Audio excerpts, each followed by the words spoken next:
I'd like to start this evening by reading to you a page from Swami Kriyananda's preface to his book, Paramhansa Yogananda, a biography.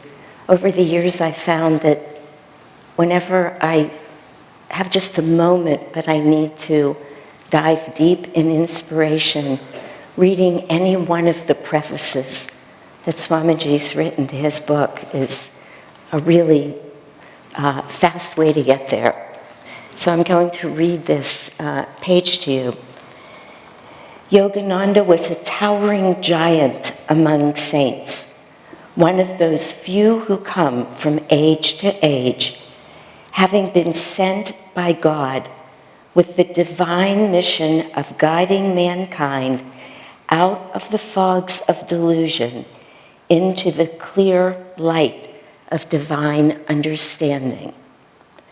In the best-known Indian scripture, the Bhagavad Gita, the statement appears, "O Arjuna, whenever virtue declines and vice is in the ascendant, I, the Supreme Lord, incarnate myself on earth as an avatar or divine incarnation. Appearing from age to age in visible form, I come to destroy evil and to re-establish virtue." I might add, Swamiji says, that this is not the first time that this great soul, whom we know as Paramhansa Yogananda, appeared on earth. Often and often, he told us, "I killed Yogananda many lifetimes ago. No one dwells in this temple now but God." And the incredible depth of his compassion for suffering mankind is evident in these lines from a poem he wrote named God's Boatman. "Oh, I will come again and again, crossing a million crags of suffering. With bleeding feet I will come, if need be 1,000,000,000 times, as long as I know that one stray brother is left behind."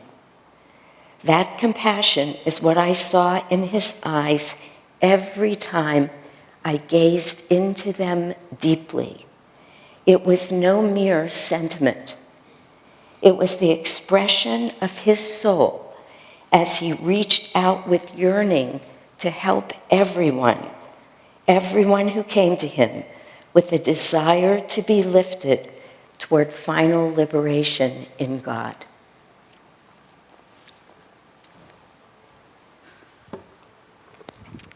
Nobody could ever speak about Master any more beautifully than Swamiji does.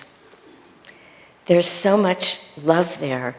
I mean, as Swamiji was expressing, just such extraordinary love of this Master for every one of us. You know, we've all heard so many stories over the years of how people came onto this path. And some of them are simple stories, some of them are very dramatic. But recently I've heard a couple of, well, cute and profound ones that I'd like to share with you. The first is a very short story. I was trying to remember who told me this. I believe it's a man who is now taking our Raja Yoga class. I said to him, how did you discover this whole path? He said, well, I was looking. He said, and one day I was playing the game Jeopardy with some friends. And he said the answer to one of the questions was Paramhansa Yogananda.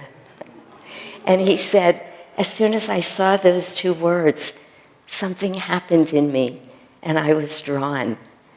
And then there's another man who we've met recently who told me that one of the people that he works with gave him the book Autobiography of a Yogi.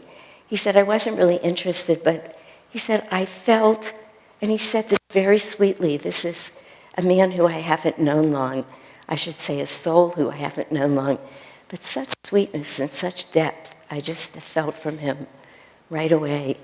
And he said, so I read the book. He said, I didn't much like it, and I didn't understand any of it. He said, but then it came to me that I should read it again. He said, I don't know where this thought came from, but that I should take it seriously, that I would look up every word I didn't understand. And he did that. And then he looked up every word, and he said, and I loved that book. He said, but when I was reading the preface by Swami Kriyananda, I said to myself, now this is a man I have to get to know. And he searched, and he found us. And one last story that I heard, this person I don't know, but there was a man who was, he picked up, this is how it was. He saw Autobiography of a Yogi somewhere, the book, and he was completely put off by the picture on the cover, so he just let it go. And about a year later, he was helping a friend move. And after they got everything loaded, there was one book left on the floor, and it didn't have a cover on it. And he said, so I just started reading it. He said, I was immediately taken by this book. He said, I couldn't put it down. And then he came to the place in the book where there are all the pictures, and he said, I just burst out laughing. You know, because Yogananda's picture, of course, is right in this book, and he realized this was the book that he had had to walk away from.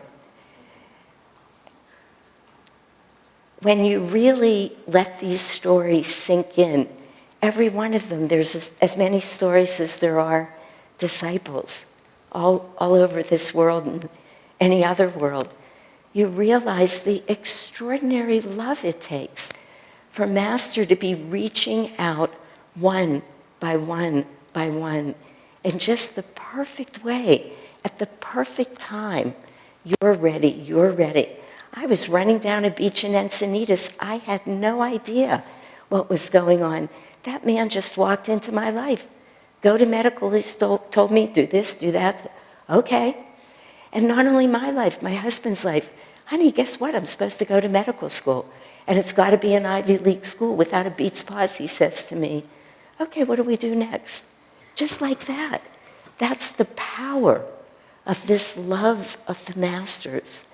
It's so extraordinary. You know, we have our purification ceremony every Sunday that most of you know.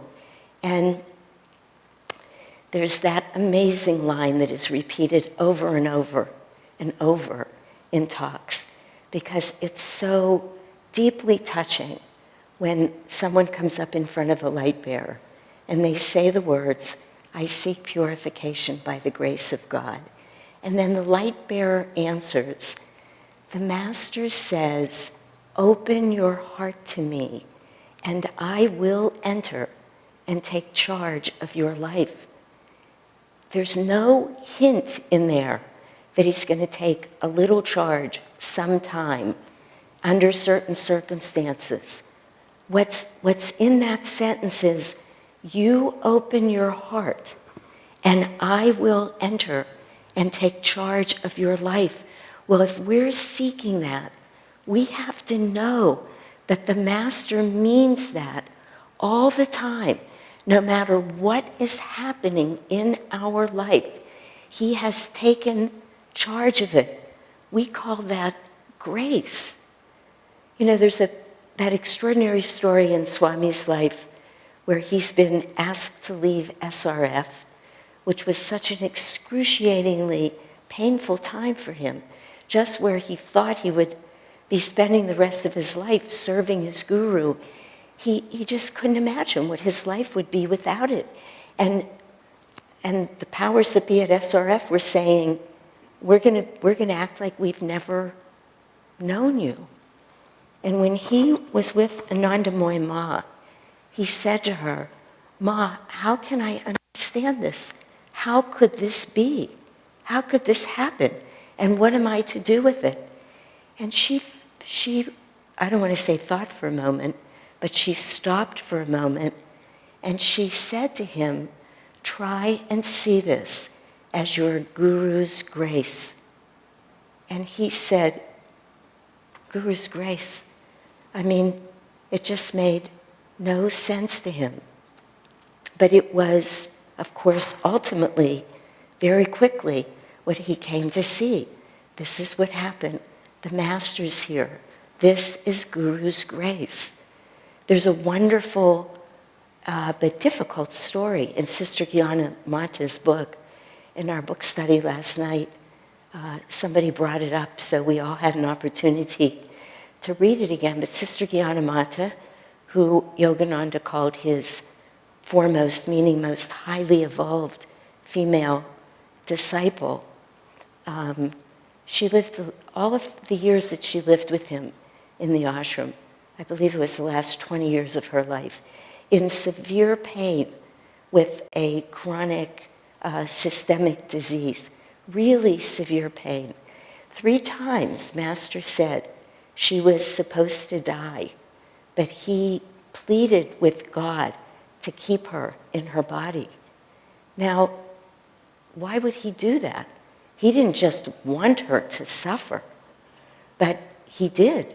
He wanted her to go through whatever it was that she needed to go through to be free at the end of this life. So here was this great soul in excruciating pain, at one point thinking that she wanted to die. And Master writes her a letter and says to her, don't tie my hands with your thoughts. Guru's grace. He knew what she needed, and she knew. She knew to receive that as Guru's grace. Open your heart to me, and I will enter and take charge of your life. And we have to remember, the Guru is in charge. Master, with all that love, he came and he got each one of us, and he brought us here.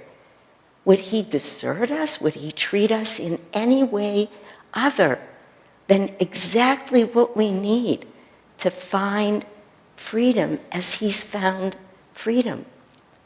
You know, Devarshi and Maria Warner, he often told us that they had, Devarshi and Maria Warner were 2 disciples who lived at Ananda Village for many years. She's now left her body. He's now living in India. But he said, we had 2 mantras in our house. He said, and we didn't necessarily speak a lot of words around them. Knowing these 2 as I did, they probably used very little words, very few words, which is why they had these mantras. And he said the first one was Guru's grace. And he said, whenever anything happened, it could be the most wonderful thing in the world or the most challenging thing in the world.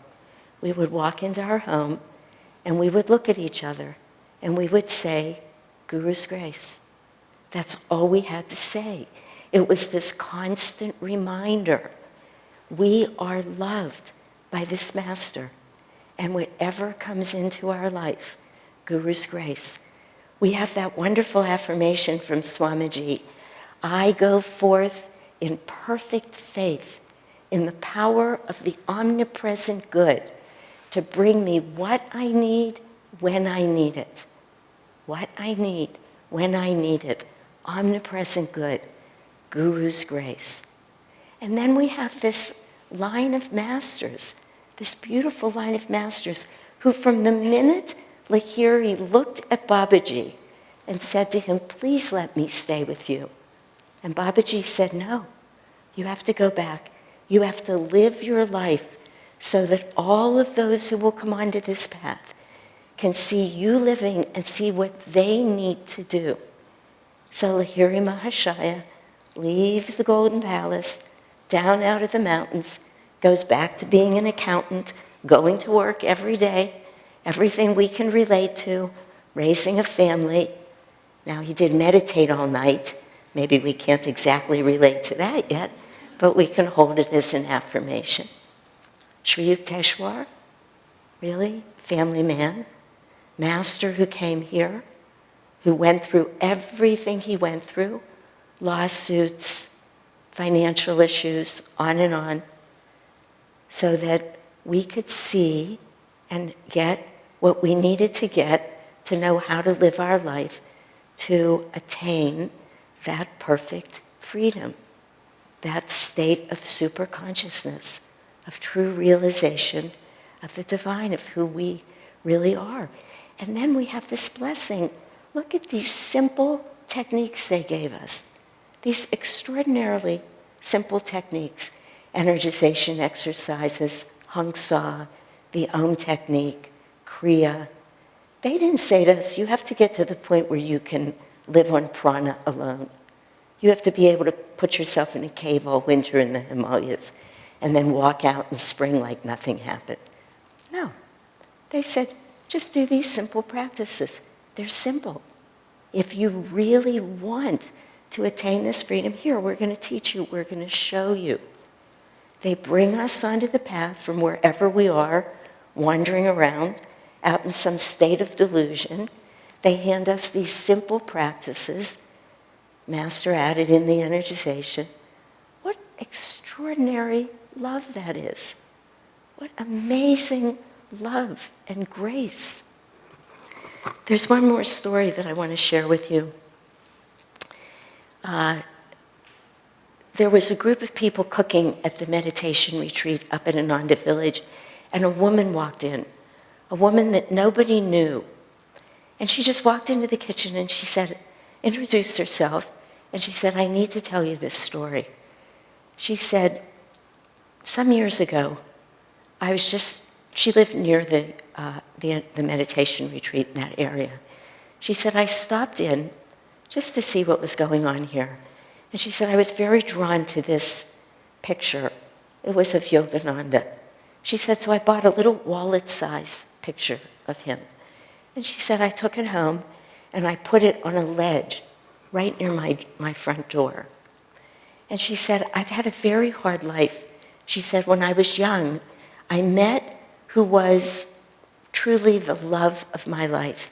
And right before we were going to get married, he was diagnosed with some very rare cancer, and he died. And she said, I grieved for a very long time. She said, I lived my life. Ultimately, I fell in love with another man. And she said, right before we were going to get married, he was in this freak car accident, and he was killed. And she said, I was profoundly depressed, profoundly. She said, and I just decided I was going to kill myself. And she said, I knew I was going to get the keys to my car and drive off one of the bridges right there that many of us know on Route 49 into this ravine. And she said, I walked up to my front door to get the keys to my car. And she said, that picture caught my eye. And she said, I couldn't look away. And the picture just got bigger and bigger and bigger. And then he just shook his head no. And she said, I fell to the ground sobbing. And she just looked at these people in the kitchen. And she said, I just had to share that story with you. And she left. That a beautiful story. We have no ability to conceive of the love of our gurus. But what we do know is that once we experience that divine love, which that woman experienced, heart to heart, pure divine love, everything in our life changes. Once we've sat without any, I can't think of the words that Sri Yukteswar used. I'm sorry, I'm losing the words, but basically any conflicting emotions, there's a much better word for that, but thwarting, any thwarting emotions. No, he said to Master, when Master came back from the Himalaya and said, gee, I expected you to be angry with me. And he looked at him, he said, anger only comes when there's thwarting emotions. I never had any expectations of you. I'm here for your good, he said. After Master had left him to go and try and find God, he left his guru to find God. The guru never, here, come on, let's just sit down and have a meal, he said. No, because they are there for us. Once we feel that pure love, beyond mind, beyond duality, everything changes, everything. All we need to do is want that. All we need to do is say, yes, I seek purification by the grace of God. And the masters will come. You know, Yogananda used to start all of his talks. We know this. He would come out on the stage and he would say, how goes everyone? And everyone being conditioned, they would say, awake and ready. How feels everyone? Awake and ready. And then he would say to them, perfect. Now I can talk to you because you are awake and ready. That's what we need to do. Really, a small price. They're not asking all that much of us. Get to be awake and ready. Raise your energy. And these great gurus, this great master of ours, this extraordinary incarnation of love, a Prem avatar, he's called, an avatar of love and joy and wisdom. And he's ours, and we're his. And he never forgot that.